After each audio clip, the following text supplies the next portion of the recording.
તો hello guys, good morning. હું એકદમ રેડી થઈ ગયો અને ભાઈ સવારમાં નેચરના જે વ્યૂ હોય છે ને એ જોવા લાયક છે. કારણ કે ભાઈ વાતાવરણ જ એવું હોય છે ને અને ફિલિંગ્સ પણ અલગ આવે છે. તો પછી હું રેડી થઈ જાઉં, મારું બેગ અને મારી જરૂરિયાતની વસ્તુ લઈને અને પછી ફૂલબાજી નીકળી જાઉં અને ફૂલબાજુ જઈને પછી ભાઈ સુરત દાદાને આપણે સલામ ઠોકીને પછી પહોંચી ગયા ગાડી પાસે.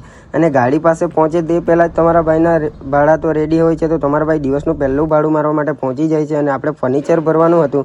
અને ભાઈ તમને ફર્નિચરની જરૂર હોય તો તમારા ભાઈને DM કરજો. અને ભાઈ પછી હું અનલોડિંગ કરીને પહોંચી જાઉં છું કંપની પાસે. ને કંપની પાસેથી લોડ ભરીને પછી પહોંચી જામ બિલીમરા અને ત્યાં ગઈને જમી લેમ. અને ત્યાંથી જ આપણે લોડિંગ કરવાનું હતું. તો આપણે ગાડી તો લગાવી દીધી, પણ આ લોડિંગ કરવામાં અને બિલમાં ઘણો ટાઈમ નીકળી ગયો. તો આપણે સાંજે 6 વાગ્યે એટલે ઘરે આવી ગયા છે. અને ભાઈ ઘરે આવીને તો કંઈ અલગ જ ફિલિંગ હોય છે, કારણ કે આખો દિવસ કામ કરીને હાલત ખરાબ થઈ જાય છે.